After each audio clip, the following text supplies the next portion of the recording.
someone's body, your first reaction would be to tell me I'm wrong. If I told you that I am the mark on someone's body, your reaction would change.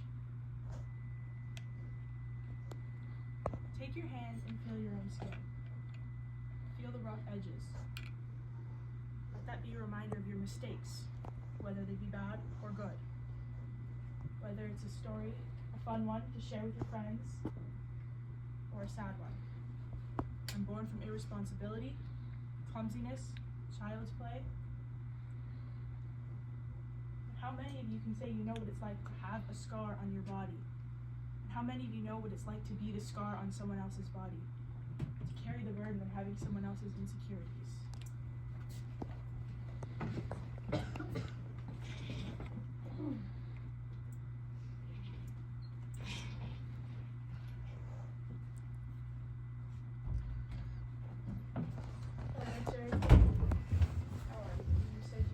Issues, is that correct?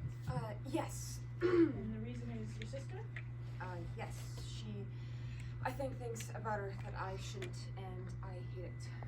Why don't you tell me about it? I'm a horrible person. My sister almost died in a fire just a few weeks ago, and all I can think about is how horrible that scar on her face looks.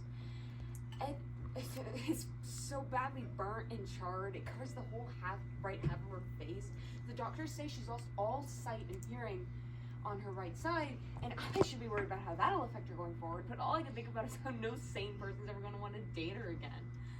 And no one else is thinking like I am, and I do feel guilty, and it's just, and then she's acting like everything's okay and nothing happened. Like being deformed won't affect the rest of her life. And then she's telling me that I'm the asshole for being right.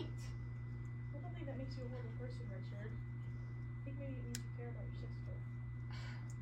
Lacey doesn't seem to think so. Maybe you should bring her here and we can all talk together. She won't want to do that. It doesn't have to try, Richard. Fine. We'll see.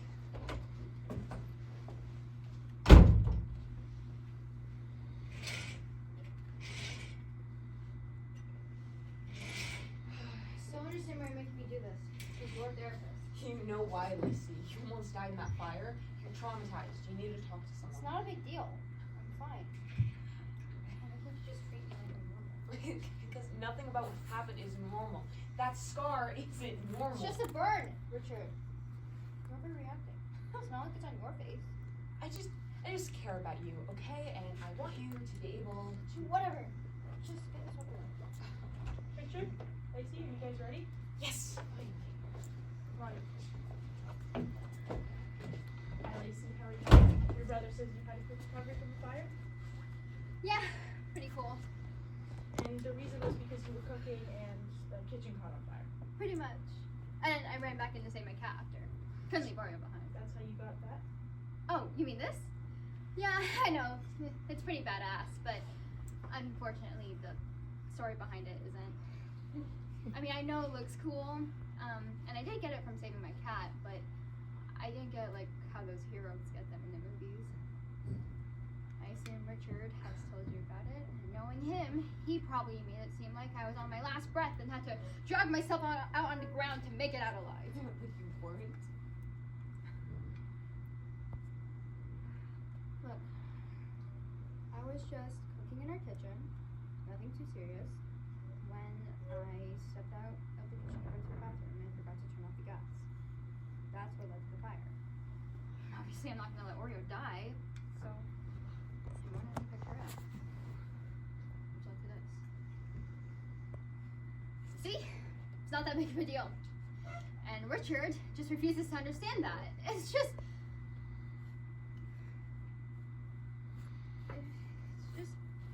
annoying, you know?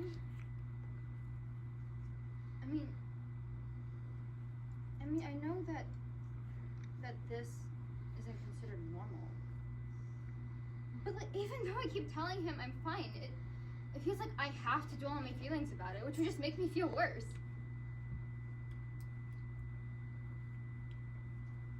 How does having that scar on your face make you feel? Honestly, it doesn't really change how I feel. I feel fine.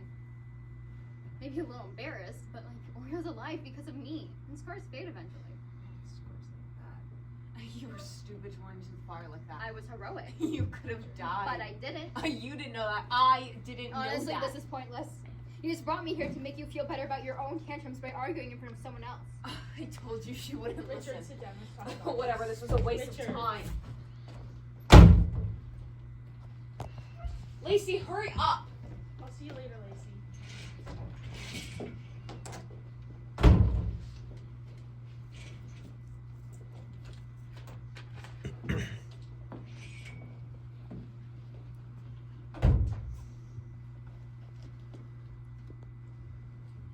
How did you get that scar? Oh, you mean this? It's a stupid story. I got it when I was little. I don't know, around 7 years old. I was playing family with my dad and Bailey, my doll. I was supposed to be making food in the kitchen for everyone using tap water and the fake food that comes in those toy kitchen sets. You know, like the ones from Walmart. And then my dad came over to help me, and I was using a stool to reach the counter, and then he kicked it, and I accidentally fell. Accidentally, of course. I was fine, and that's how I got the scar. But my dad did nothing wrong. He wouldn't do anything to hurt me, ever. Especially not on purpose. He's a good dad. A good man. Is that what happened then? Yes, it was a silly accident. How does having that scar make you feel, Clara?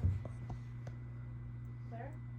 Oh, it's nothing little makeup can't fix, right? Do you have lots of scars from when you were a kid? She was clumsy as a kid. Very clumsy. Why are you so damn clumsy, huh? Look at me when I'm talking to you, Clara! Look at me! I didn't raise you like this! I did the best I could to raise a daughter, and you still came out like this! I'm sorry! Do you have any idea what you put me through every single day? It's like you make me walk on eggshells. You remind me how much you had to push me, how much you make me lose my temper! No, I'm sorry, but What choice did I have, huh? You don't listen! Do you know how much I sacrificed? I'm the only one who cares about you, Clara. I'm the only one who's kept you safe from yourself all this time. Deep down, when I'm gone, you won't even last one day without me. And you know that very well. So stop acting like I'm the bad guy here, okay? I've done the best I could, and all I can ask for in return is just some respect for me. I know. But you can't even do that much for me. Can you do that? I'm sorry. I'm taking you to therapy, okay?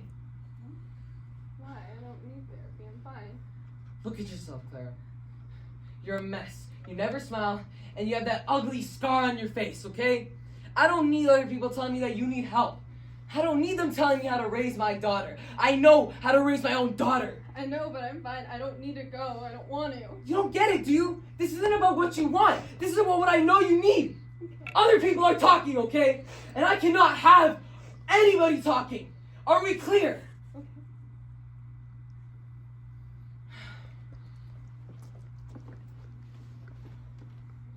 Well, Clara, We should. are you sure? It was nice meeting you. I'll see you again, right, Clara?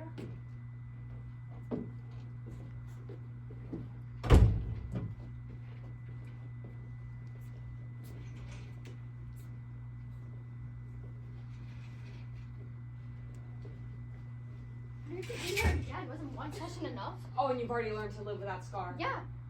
I know that the scar's a part of me now. I don't need reminders about it. Well, prom's next week. How's that going? What do you mean? I mean, who's gonna want to be seen with you looking like that?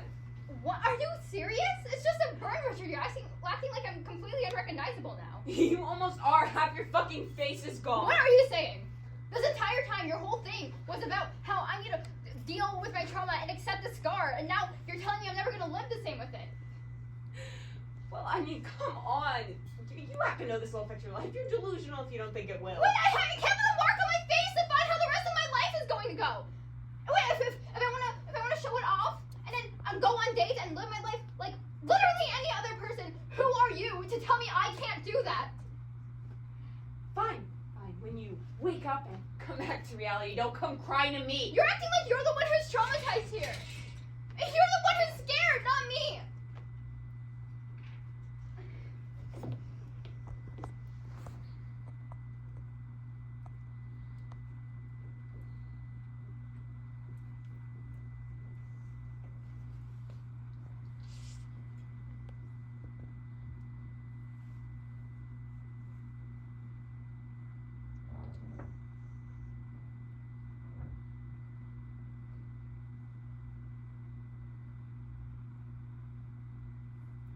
Nice scar.